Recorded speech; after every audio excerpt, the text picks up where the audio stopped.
Rengali balm canal घणा पड़ी घाई सृष्टि होईची। चिंतार एवं अंचलर चाषी रेंगाली बाम पार्श्व केनाल मुख्य केनाल रे खुंटा पशि ग्राम निकटस्थ आक्वाडक्ट निकट में घणा सृष्टि होईची। दीर्घ 10 दिन धरी घणा पड़े विभाग अधिकारी माने जानी कौनसी पदक्षेप नेउना फल घणाटी एवं धीरे धीरे बड़ होबार लगी। सही जगार केनाल सुरक्षा दि जाइथिबा पत्थर पैकेज गुड़िक प्राय 3 फुट भली दबिगला। केनाल रक्षणाबेक्षण प्रतिवर्ष अर्थ मंजूरी होउची, किंतु एही अर्थ सठिक भावे अर्थ विनियोग न होई अर्थ हड़प हेउथिबा संदेह होउची। केनाल पार्श्व थिबा चाषी माने एबे चिंतार पड़ जाइछन्ती। चलित वर्ष नियंटिया वर्षा जोगु केनाल पानी को भरोसा करी चाषी धारा करज आनी बहु कष्टरे धान चाष करिछन्ती। जदि केनाल भांगी जिवो तेबे शह शह एकर धान खेत में पानी माड़ी जिबा सह बालीचर होई जिवो। तेणु तुरंत विभाग अधिकारी यार मरामती दाबी होउछि। मुख्य केनाल गोटे भोल पड़ी आमर बाम पट जमी गुड़ाक सब भुसुड़ी पड़े क्षतिग्रस्त आम हबू पुतिदब सब माटी जाइकरी एवं केनाल को आम भरसा कर चाष करूँ। आम ऋण करज करूँ एवं वर्तमान जो पुतिदब आम चाषी कौन करूँ।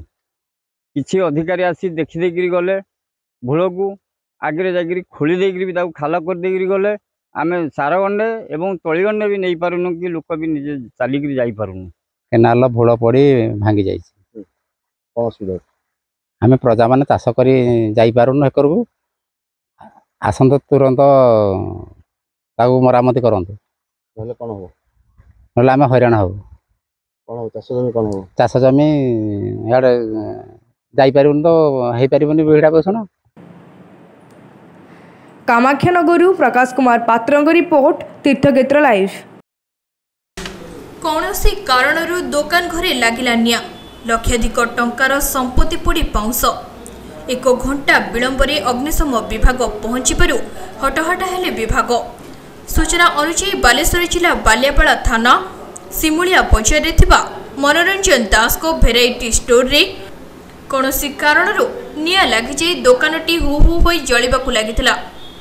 स्थानीय लोक माने निया को आयत्त करने चेष्टा करथिले मध्य आयत्त करि पारि नथिले। 112 रे अग्निशम विभाग को खबर देथिले। एपरिकी किछि युवक बाइक जोगे जाई मध्य खबर देथिले। मात्र 200 मीटर दूर थिबा अग्निशम विभाग घटनास्थल को पाखापाखि 1 घंटा विलंबरे पहुंची निया को आयत्त करथिले। सेतेबेलकु दुकान रे थिबा पाखापाखि 5 लाख टंकार समस्त जिनिस पोड़ी पाउंस हो जाइथिला।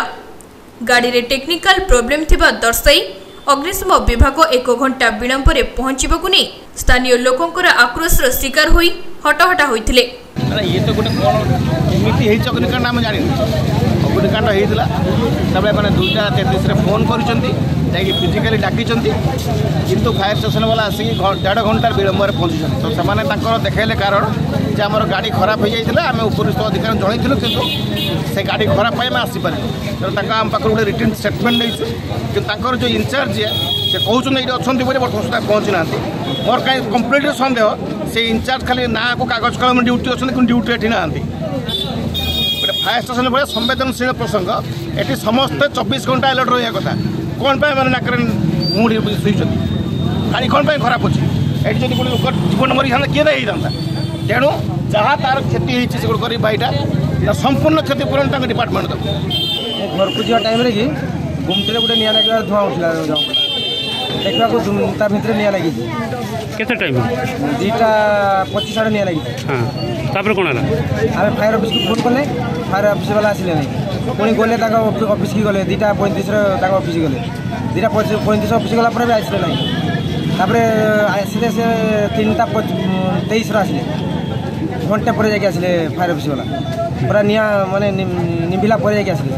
स्थानीय लोक माने विभागर विलंबरे आसबा जोगु दुकानटी पोड़ी पाउंस हो जाइछि बोली दाबी करबा सहित समस्त क्षति पूरण पे दाबी करथिले। शेषरे अग्निशम विभाग टेक्निकल प्रॉब्लम पे विलंबरे आसीबा एवं समस्त क्षतिपूरण बाबद रे विभाग को जणाइबे बोली एक लिखित प्रतिश्रुति देथिले। बस्तारू विष्णुपद पतिंक रिपोर्ट तीर्थक्षेत्र लाइव।